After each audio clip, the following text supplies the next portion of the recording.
Halo semuanya, selamat datang kembali di video analisa harian XAUUSD bersama Amandana, dan ini adalah analisa harian XAUUSD pada hari ini tanggal 29 Juli 2026, hari Rabu, yang dimana nanti malam hari dini hari adalah main event pada minggu ini ya.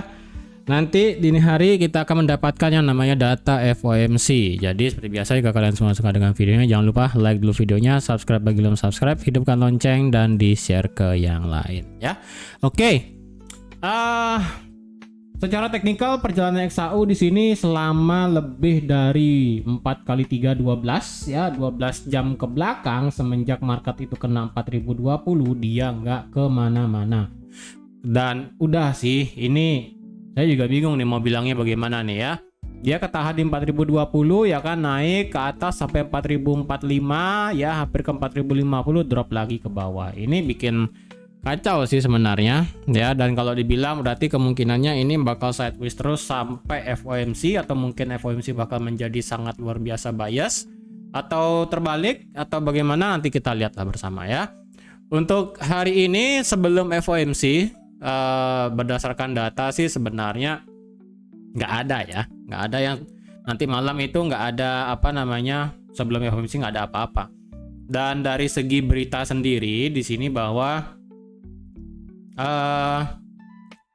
akan apa namanya, di sini berita pun juga bisa kalian baca ya, yang dimana Kevin Warsh pada saat press con-nya akan reveal sesuatu walaupun tanpa yang namanya kenaikan suku bunga. Karena kalau dilihat ya sekarang, probability-nya untuk masalah suku bunga nanti itu adalah probability-nya 63 dan 36.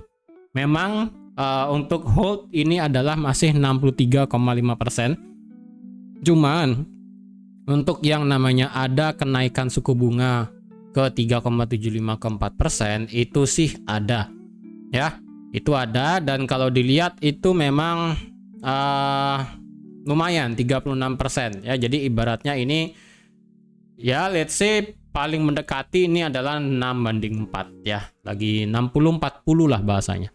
Dan ini ya, ini bisa dibilang sangat luar biasa berbeda ya kan, yang dimana kalau kalian ingat zamannya Powell itu kan, kalau sudah pada saat FOMC meeting itu kan rata-rata kalau memang ingin hold itu pasti yang namanya 90% ininya ya, yang ingin hold pasti 90%. Dan sekarang ini 63 dan 36, ini membuat apa namanya, memang bikin agak sedikit kacau sih ya.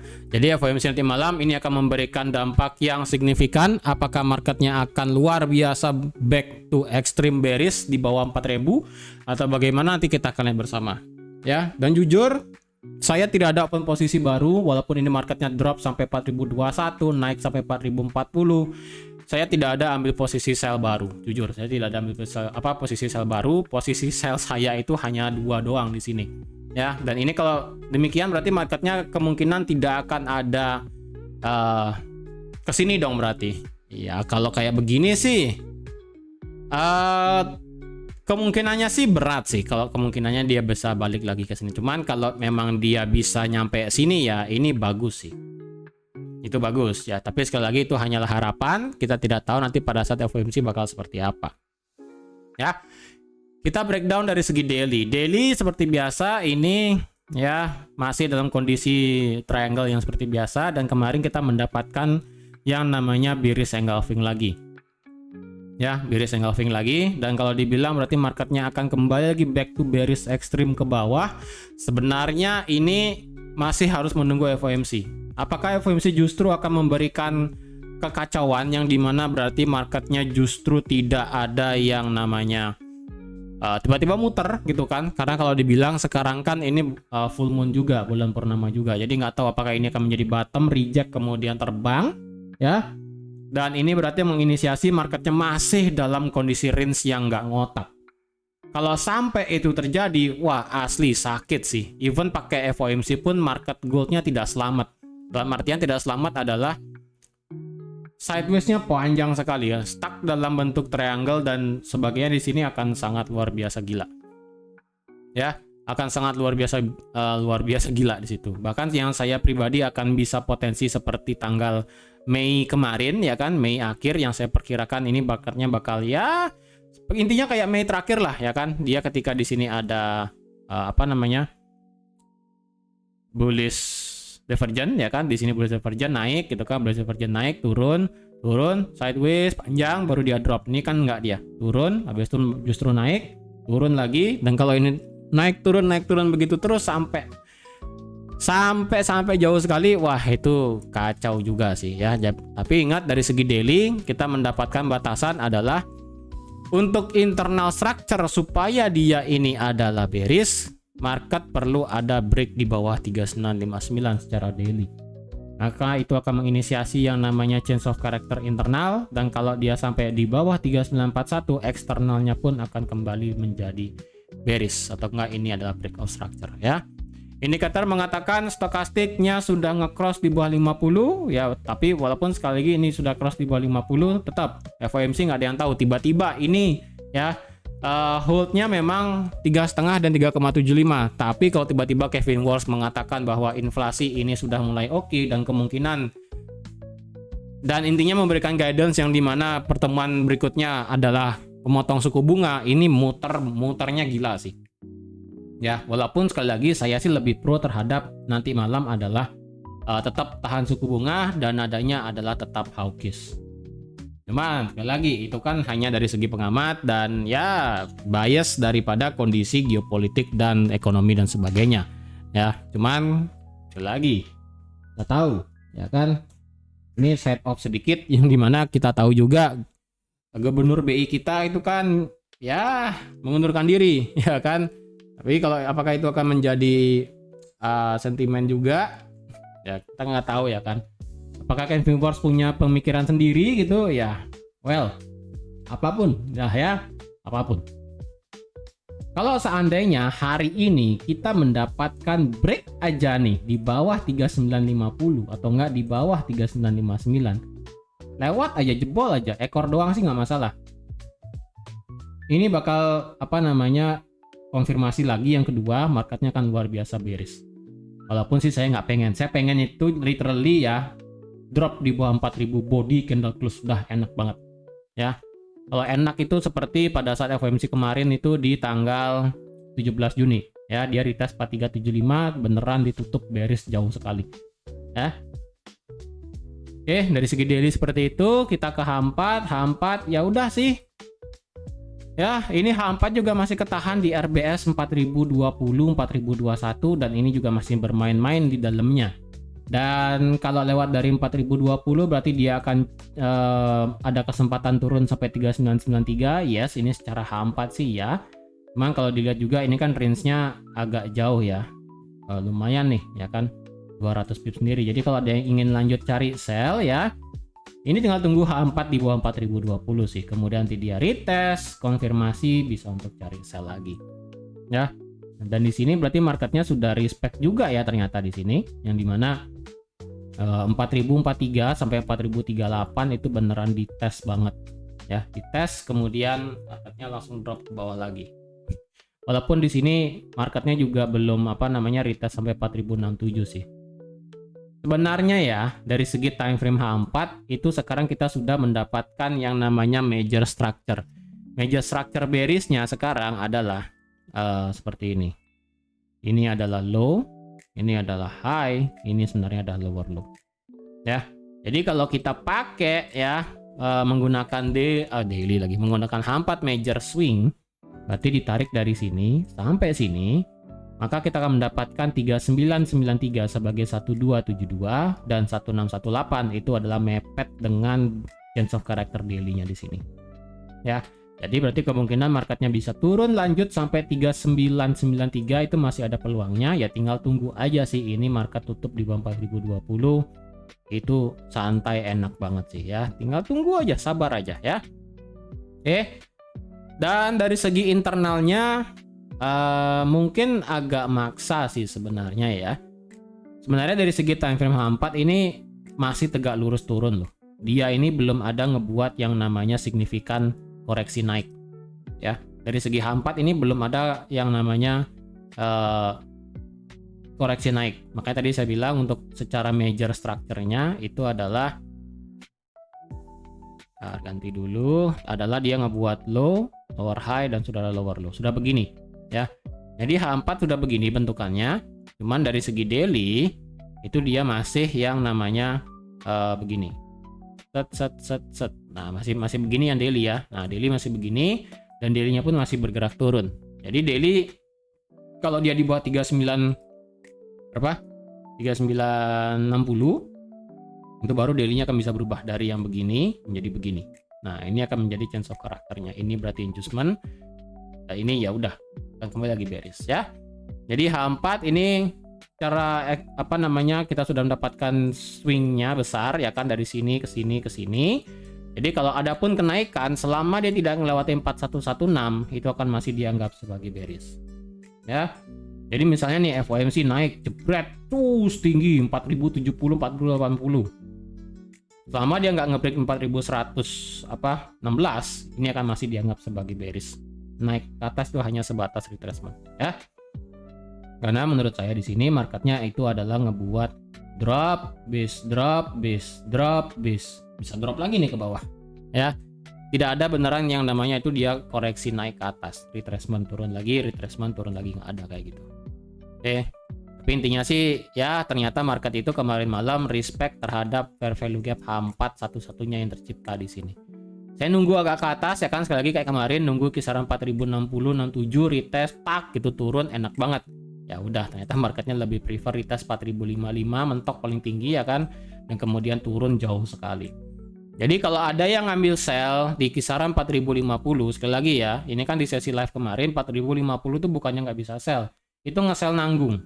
Walaupun sekarang ini sudah dapat lumayan jauh ya kan, berapa pip nih, anggaplah dari 4050 ya, ini sudah dapat 400 pip sendiri. Sekali lagi, lebih baik daripada kalian kena drama, amankan posisi dengan stop loss ya, bisa SL plus atau break even aja nggak masalah, daripada kalian kena drama ya kan, daripada pusing sendiri, lebih baik ya udah amankan aja posisinya.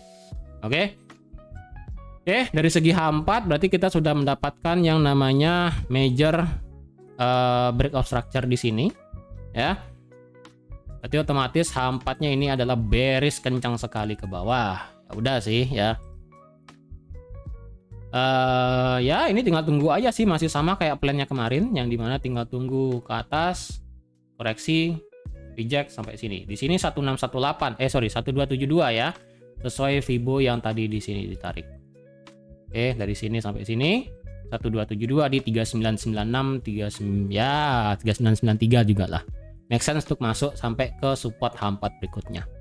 Indikator H4 mengatakan potensi divergent ini tidak ada ya, karena ini dari segi stokastiknya masuk ke dalam masuk ke dalam zona oversold, dan dari segi RSI-nya juga sudah di bawah 40. Ini sih tanda-tandanya tinggal kembali back to bearish saja sih sebenarnya ya. H1. Oke, kita ke H1 sekarang. Dari segi time frame H1 ini yang kemarin saya bilang agak dilema ya, yang dimana H1 itu ketika dia drop sampai sini, ini belum nyampe 38,2 sebenarnya ya. Jadi secara Fibo ditarik lagi sampai akhirnya di sini dia kena minimal 38,2. Kena 38,2 dan berakhir jebret langsung turun ke bawah. Jadi ya udah. Jadi secara H1 ini memang dia sudah retest 4040 ya kan. 4040 dan kemudian 4043, 4045 walaupun nggak naik sampai 4050, cuman ya udah. Ini sudah kena dia minimal retracement sampai 38,2 dan dia drop. Secara H1 berarti retracement-nya sudah selesai. Jadi secara H1 dia ngebuat low, lower high. Ini seperti base sih sebenarnya ya. Base, lower low, lower high dan lower low. Jadi secara H1 kalau dia ingin beneran back to bullish ya sekarang sih di sini. Di sini baru akan terjadi change of character secara H1. Cuman ini kan H1 doang, H4 tetap bearish karena sekali lagi H4-nya besarnya kita sudah dapat boss ya kan. Nah, untuk di time frame H1 kalau ingin cari sell ya, ini sih ada satu harga yang bagus ya. Di sini nih, di sini ada bearish fair value gap-nya. Dan di sini ada bullish fair value gap-nya. Berarti tengah-tengahnya kita mendapatkan BPR di sini. Kisaran 4035 ya. Itu pun kalau marketnya ke situ dulu ya. Ya ini sih BPR-nya di sini. kisaran 4035 lah let's say ya. BPR-nya di sana. Kalau memang dia marketnya sampai situ, naik ke atas konfirmasi, kalian bisa cari sell di sini dengan stop loss-nya taruh di atas ini. Ya, karena ini menginisiasi marketnya akan bisa untuk lanjut turun lagi. Semoga sampai sini ya, dengan asumsi ya nanti malam ini beneran adalah hawkish. Jadi semoga sebelum FOMC ini marketnya naik dulu sampai sini, dapat posisi sell, harganya turun, FOMC keluar, jebret langsung turun. Tidak ada drama naik dulu baru turun. Semoga tidak ada drama. Kalau itu kejadian beneran ya, nanti kalian bisa cari sell di sini, stop loss di 4050 ya, itu kan nggak gede-gede banget stop lossnya ya, nggak sampai 200 pip. Dengan target ya udah targetkan sampai jauh 1000 pip ke bawah. Oh, sampai 3950 bisa. Kalau dia begini, ya itu enak banget nih. Ini skenario yang paling enak yang bisa dicari kalau mau cari enak entry sell dengan kondisi sebelum FOMC dan setelah FOMC marketnya beneran turun ke bawah. Ya, kita sabar aja. Oke, kalau gitu apakah kita ambil buy di sini? Saya pun tidak pede untuk cari buy ya. Walaupun harganya masih bolak-balik di 4020 secara hampat, saya juga masih tidak peduli. Nah, kalau semisalnya nih ya, itu kan teori untuk ngambil sell yang bagus. Kalau semisalnya sebelum FOMC marketnya justru tiba-tiba nge-spike naik tinggi di atas 4050. Kalau dia tiba-tiba balik di atas 4050, memang secara H1 akan terjadi yang namanya change of character. Cuman saya akan masih berusaha untuk menunggu seperti di area kemarin di sini. Saya akan masih menunggu di area original fair value gap saya di sini. Ya, di sini retest bos, dan kalaupun ditarik dengan menggunakan Fibo dari paling atas sampai let's say 4010 adalah titik 0. Ini adalah 50%-nya.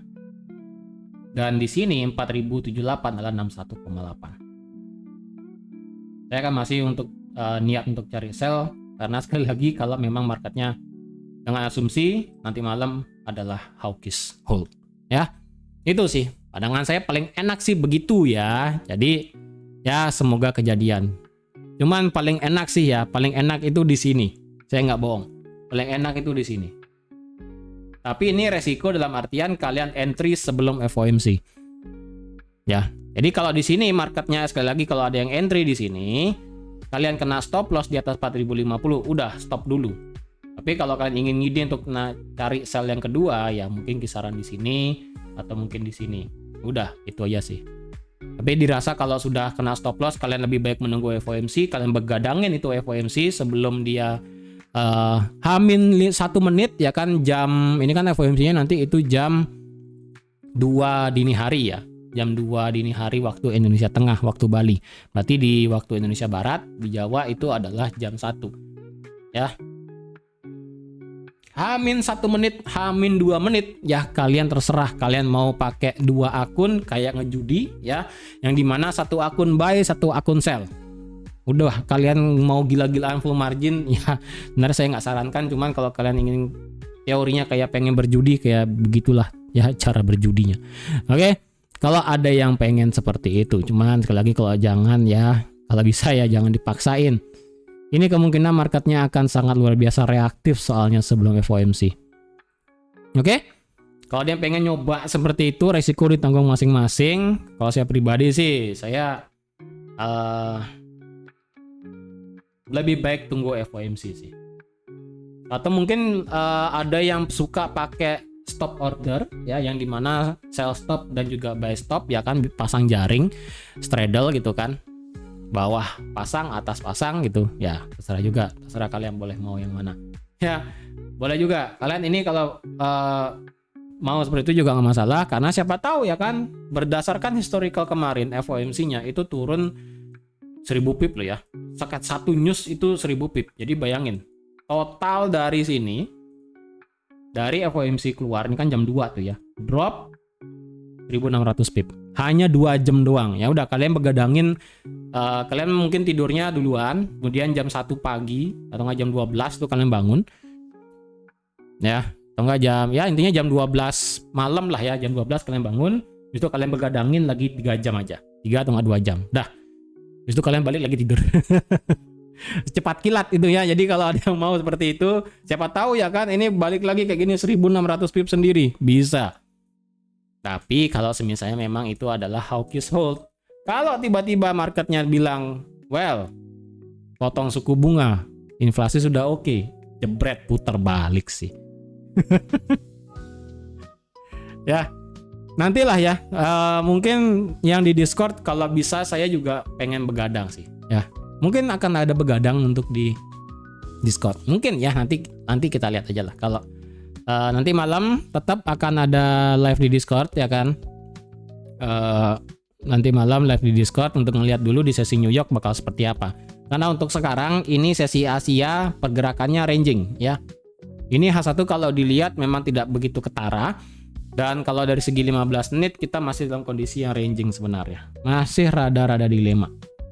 Ya, masih rada-rada dilema di sini. Dia turun, naik kencang, turun lagi, dan ini sudah sesi Asia, dia turun, kemudian dia nge-spike naik. Ini teorinya dia itu adalah pergerakannya sideways. Sampai sesi London, sampai sesi New York kemungkinannya sih. Dan itu kalau itu terjadi, wah parah sih. Ya, itu parah sih kalau beneran kayak begitu ya. Oke, ini sebenarnya tidak banyak yang bisa saya sampaikan karena sekali lagi ini marketnya menjelang FOMC. Biasanya adalah dia itu akan bergerak sideways. Jadi kalau ada yang ingin begadangin market silahkan. Kalau ada yang ingin mau full margin silahkan, risiko ditanggung masing-masing. Dan kalau ingin straddle pasang atas bawah pasang jaring silahkan juga. Atau kalian mau lebih baik kayak saya, kalau udah capek tidur besok pagi lihat gitu kan. Siapa tahu bisa ngambil swing lagi kayak kemarin ya kan. Sabar menunggu, bisa dapat posisi swing di sini. Siapa tahu ya kan? Ini drop ya kan, drop sampai jam 3 pagi, kemudian menjelang penutupan dia naik. Saya bikin analisa di sini ya kan, jam 8, jam 9, jam 10. Saya entry di jam 11. Jam 11 atau jam 12 nih. Pokoknya di harga 4.300 lah. Dapat entry swing ya kan? Sabar. Atau mau sabar kayak gitu juga boleh. Ya. Terus kalian mau suka yang mana? Ya, karena kan sekali lagi saya nggak bisa maksa selera orang ya kan, selera orang beda-beda, persepsi orang beda-beda. Mau tunggu, mau sabar, mau begadang, ya itu kondisi badan kalian. Dan itu adalah akun trading kalian. Kalian yang tahu ya kan style kalian mau seperti apa. Cuman sekali lagi ya, kalau ingin full margin jangan literally semuanya full margin, palingan ya mentok-mentok lah ya. Kalau kalian punya duit lebih palingan 5 juta lah. Mentok-mentok gitu ya, biar nggak jangan sampai kalian punya duit panas tuh jangan dibanyakin depositnya gitulah ya. Atau mungkin ya cukup 1 juta doang gitu kan, siapa tahu 1 juta kan jadi 5 juta jadi 10 juta gitu kan, tiba-tiba jebret kayak 1000 pip itu, wah oke. Tapi habis itu selesai ya, jangan tergoda. Bagi yang full margin, kalau sudah profit gede stop, udah, jangan dipaksa ya. Karena saya tahu nih kalau udah ada yang namanya full margin, kalian tuh pasti pengen nahan panjang dan pengen dapat gede. Nah, jadi kalau serasa kalian ngelihat nanti malam beritanya adalah hawkish hold, kalian begadangin sejam atau enggak 30 menit aja. Jebret dapat banyak, close posisi, tidur. Besok balik lagi. Besok kembali lagi normal ya, dalam artian tradingnya normal, jangan dipaksa ya. Oke. Jadi sekian dulu untuk hari ini, dan semoga nanti malam dini hari di sini kita mendapatkan clue yang jelas apakah akan kembali masih dengan hawkish hold atau tiba-tiba Kevin Wars ngide ingin yang namanya potong suku bunga karena nggak tahu tiba-tiba ya kan, nggak ada yang tahu. Oke, jadi sekian dulu untuk hari ini. Hati-hati nanti malam, saya cuma bisa infokan jangan gegabah. Kalau kalian ingin begadang silakan, kalian mau tidur silakan. Kalau kalian ingin yang namanya ambil posisi nanti malam silakan juga. Kalau tidak kuat jangan dipaksa. Ini saya sudah wanti-wanti dari ini ya, dari video sekarang nih. Oke. Sekian dulu untuk hari ini. Terima kasih sudah nonton video sampai habis. Terima kasih juga sudah like, share, dan subscribe seperti biasa, dan sampai jumpa lagi di analisa harian XAUUSD selanjutnya. Bye bye.